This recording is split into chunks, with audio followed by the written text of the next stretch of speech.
तुम्हारी उलझन का कारण तुम्हारा मन है और कुछ नहीं। तुम्हारे ऊपर जो है ये मन तुम्हारे ऊपर शासन करता है। मन हमेशा जो है हर समय हमें नचाता रहता है और हम नाचते रहते हैं। हर समय मन के विचारों के साथ ही मिल कर के हम सुखी दुखी होते रहते हैं।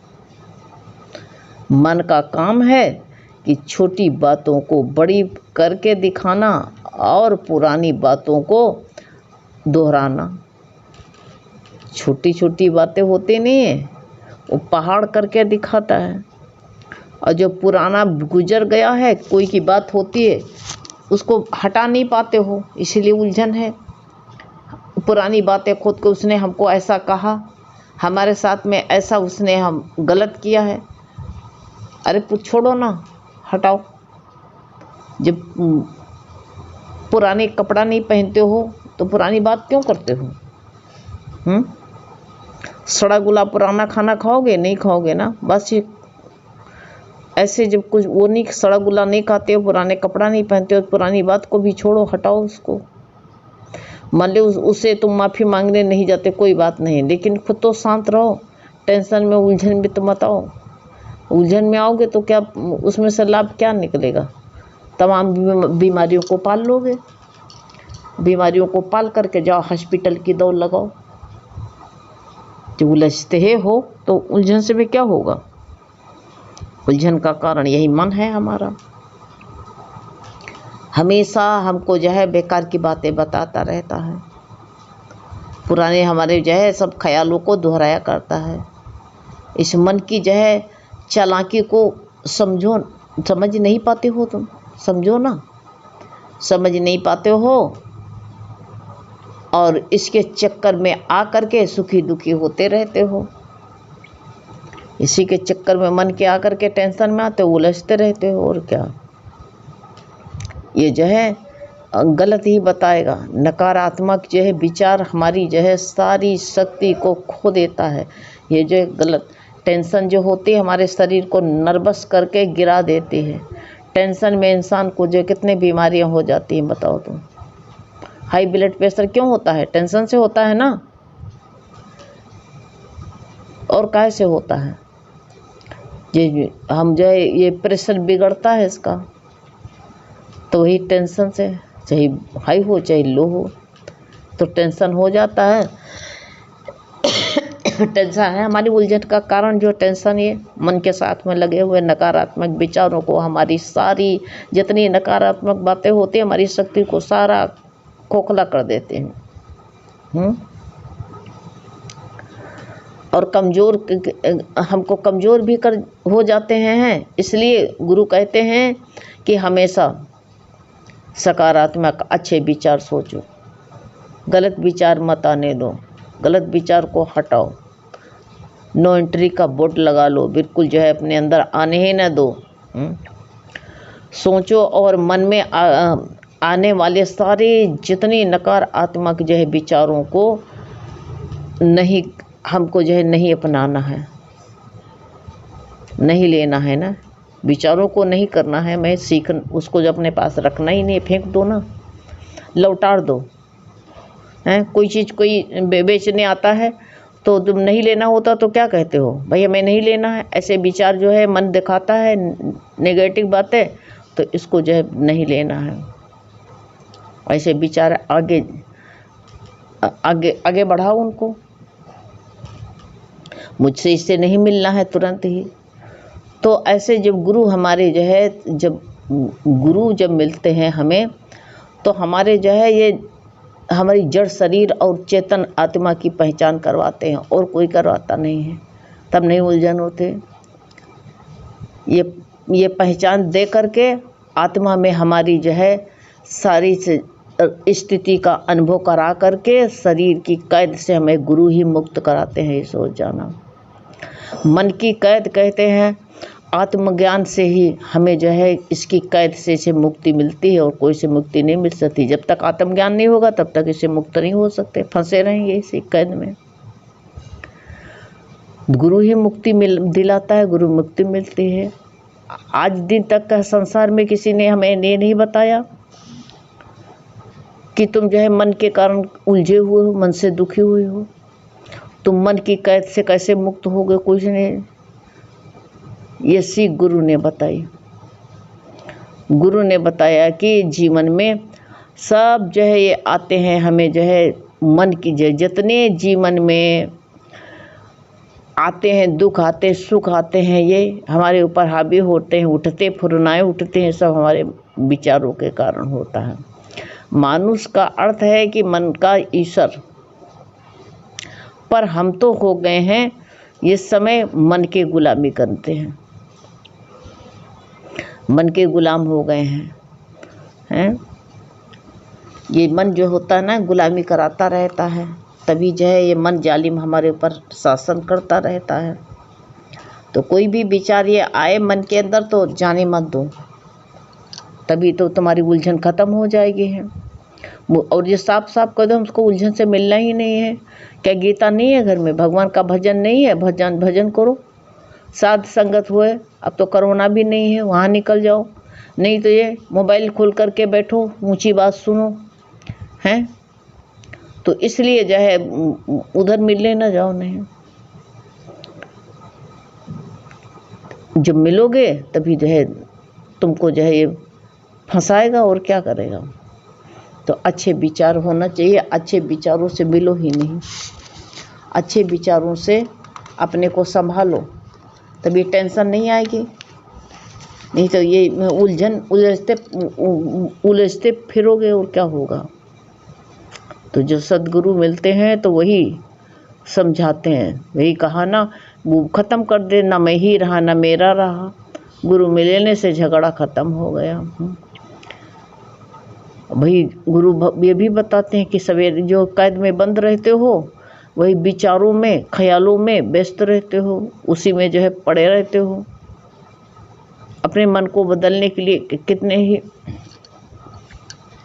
कितने विचार हैं, उसको अपने मन को तुम बदल दो ना, तुम्हारे हाथ में है। तो टेंशन में ना मत पड़ो, उलझो नहीं, उलझते पड़े रहोगे तो फिर उसी उलझने तुम्हारी कभी ख़त्म नहीं होगी। उलझन को हटाओ, मिटाओ। एक गुरु से प्यार भाव से है करो। गुरु का जो है हमेशा गुरु को अपने साथ में रखो। गुरु हमारे साथ में रहता, हमेशा रहता है, वो हमसे कभी अलग हो नहीं सकता। ऐसे विचार रखे रहो बस। तो ये जहाँ गुरु रहेगा वहाँ गुरु कहते हैं जहाँ सूर्य रहेगा वहाँ अंधेरा आएगा, अंधेरा वहीं आता है जहाँ सूर्य नहीं रहता है। जहाँ ज्ञान नहीं होता है, ज्ञान उदय हुआ तो जहाँ ज्ञान का सूर्य उदय हुआ अंधेरा भाग गया है।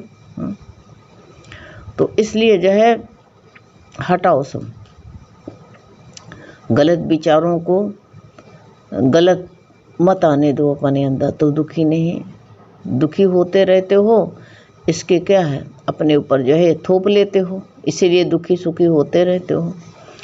दुख का कारण यही है, उलझन का कारण यही है।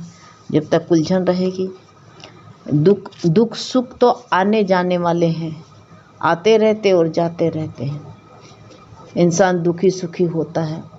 भगवान ने बार बार कितना गीता में कहते हैं कि जो हानि लाभ में संतुष्ट है कितना भी 6ठे अध्याय 12वें अध्याय में कहा, जो हान लाभ में संतुष्ट है वो भक्त मेरे को प्यारा है। और 6ठे अध्याय में कहा है कि बहुत भारी दुख से जो चलायमान नहीं होता है। कितना भी बड़ा दुख आ जाए लेकिन क्यों उससे चलायमान नहीं होता है इंसान। ये दुख, छोटे मोटे दुख जो आते हैं, इसी में फंसा पड़ा रहता है। अपना ये नहीं जानता कि हम थोड़े समय के लिए यहाँ आए हैं, और जो है थोड़े समय के लिए आए हैं यहाँ। सब लोग, कोई भी मुसाफिर यहाँ टिकने को आया नहीं। फिर मत कहना मुझे किसी ने जगाया नहीं। बार बार अर्जुन भी कितना जो है परेशान होता है, भगवान से ही पूछता। उसको भी तो उलझन होती है, उलझ रहा है, भगवान से कह रहा, भगवान से पूछ रहा है बार बार कह रहा है कि जो है ऐसा तो नहीं है कि भगवान मेरे मन में बड़े संशय रहता है, मैं जो है आश्रय रहित छिन्न भिन्न बादलों की भांति दोनों ओर से ऐसा ना चले जाऊं। अर्थात कहते हैं भगवत प्राप्ति और सांसारिक भोगों से भी भ्रष्ट हुआ नष्ट तो नहीं हो जाऊंगा। उसके मन में ये बात तो आती थी, वो अपने उद्धार के लिए सोच रहा है। हे कृष्ण, मेरे इस संशय को हैं संपूर्णता से छेदन करने के लिए आप ही योग्य हैं। भगवान को, गुरु को, अपने भगवान को समर्पित कर देता और कहता है कि आप ही योग्य हैं, आप हमको बताइए, समझाइए इसके विषय में। और भगवान की शरणागत हो जाता है। कहता है कि भगवान में आपके शरण में जो हमको नहीं आता है तो हम भगवान की शरण में हो जाए ना।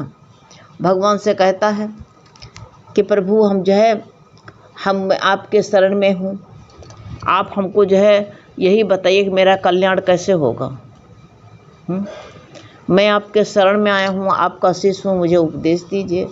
और बार बार भगवान से कहता है। आप भगवान तर्क भी करता है, कहता है कि आप कभी कर्मों की प्रशंसा करते हैं, क्योंकि वो भी तो उलझा हुआ है बहुत, ये करें कि ना करें। जब भगवान बार बार इंसान के मन में आता है ऐसा करें कि ना करें, तो भगवान कहते हैं तुम अर्जुन, तुम्हारे ऊपर सब छोड़ दो और तुम टेंशन मत लो। यही भगवान अर्जुन से भी कह रहे हैं। हम ही तुम तो उलझते हैं, हमारे तुम्हारे अंदर तो ये उलझने आती हैं। तो इसीलिए भगवान से कह रहा है। वो बार बार भगवान से कहता है, कभी आप कहते हो, कभी कर्मों की प्रशंसा करते हो, कभी निष्काम कर्म की, कभी संन्यास के। सब अलग अलग बातें कहते हो। मुझको एक निश्चय किया हुआ वो बताइए कल्याणकारक, जिससे मैं कल्याण को प्राप्त हो जाऊं।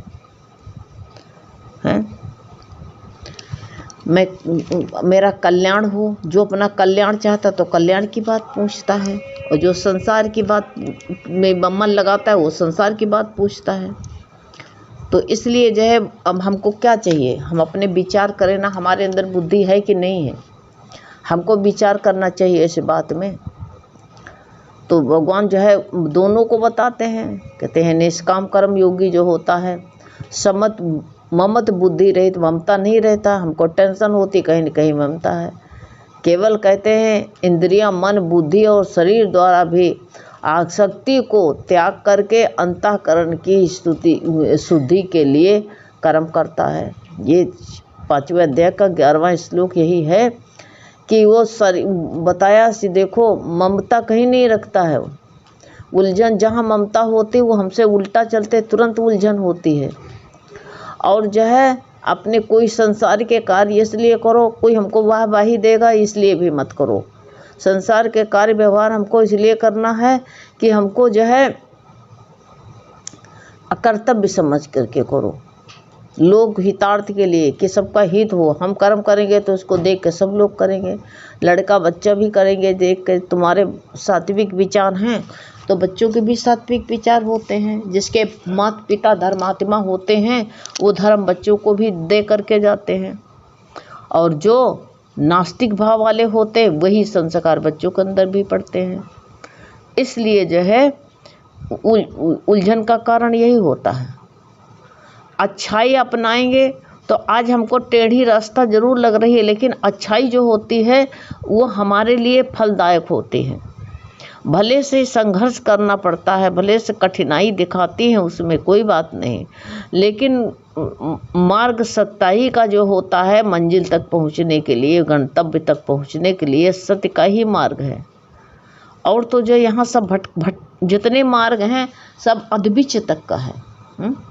तभी तो 6ठे अध्याय में कह दिया है कि एक के द्वारा गया हुआ पीछे, 8वें में एक पीछे आने वाली गति है, एक पीछे ना आने वाली गति है। तो हम कौन सी गति चाहते हैं?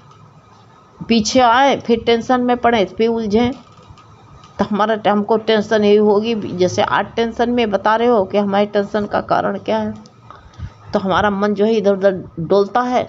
हमारी टेंशन का कारण हमारा मन है, मन ही हमारा है, यही हमको टेंशन दिलाता है और कोई नहीं दिलाता है। ये भटका हुआ मन है, यही हमको बार बार टेंशन दिलाता है। तो भटके हुए मन को हम कैसे समझा पाएंगे? गुरु का वचन मानेंगे तभी समझ पाएंगे, नहीं तो नहीं।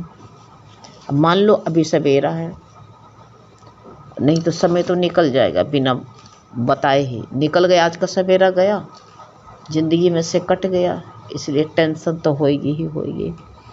तो इसलिए हमारी उलझन का कारण समझो क्या है, अपने मन को देखो ये क्या कर रहा है, ये भगवान की भक्ति में है कि कोयले की दलाली में है।